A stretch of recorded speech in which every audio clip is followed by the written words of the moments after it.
Hello YouTube, again. After running the sawmill for a little bit, I found out that you end up with a whole bunch of these cap cuts, right? What to do with them? You can.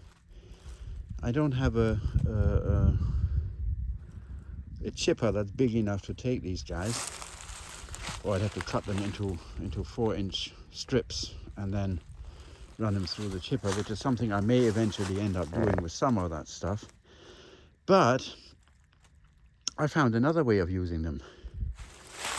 Mushrooms.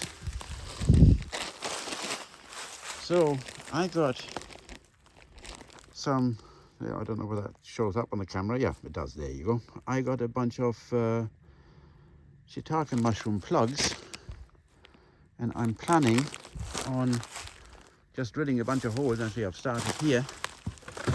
Use one of these plug drills like that. There you go, one of these, and then you just drill a bunch of holes in those things, stack them up somewhere where they're out of the way, hopefully in the shade, which I have here. I've got some empress trees standing here which provide a good bit of shade, and these poplars as well. So this is a very, I use this basically as a where I put all my brush and stuff like that. So it's out of the way, it's behind. That's where the corn strip is on a past video where I grew the corn and beans and things up there. And down here it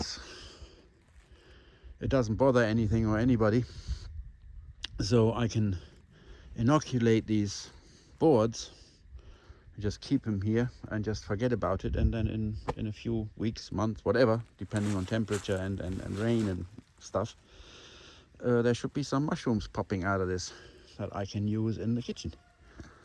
So obviously there's going to be a lot more cap cuts than I'm going to eat mushrooms and stuff, but just for some of it, I guess it's a way of putting that stuff that you can't use for anything else to use.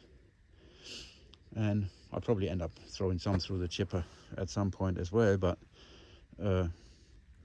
I'm thinking of putting some shiitake in these, and then the next stack I'll put over there somewhere, and then put some chicken of the woods in there. And these guys, they have all sorts of different plugs. It's a company called Majestic Mushrooms, and I got these on Amazon. So, and they have all sorts. They have shiitake, they have oyster mushrooms, they have yeah, you name it, they got it. And they'll give you a list of hardwoods and stuff that you can use, mostly oak and things for most of them, and how to inoculate that stuff. So I won't get into deep, but it's simple. You just drill some holes in it and put the plugs in, and then sit back and wait. Yeah.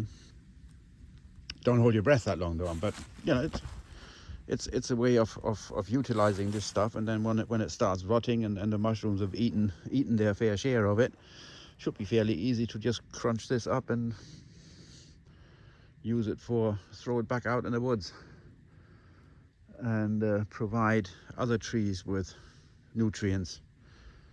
So that's the plan anyway, and that's what I'm going to do now. So drilling holes is not really that much of a video worth watching, but this is what those hang on,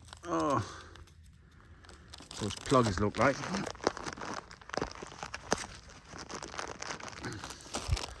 They are basically there. That's one of them. They're just wooden plugs, and in these little grooves, that's where the mushroom spawn is, and then they just go in these holes. You give them a tap with a hammer, and that's it. And then drill a bunch of holes per plank, and that's how you see them. So there you have it. So you guys, I'm gonna carry on with this lot. You guys have a good day, and I'll see you on the next one. Take care. Thanks for watching. Bye.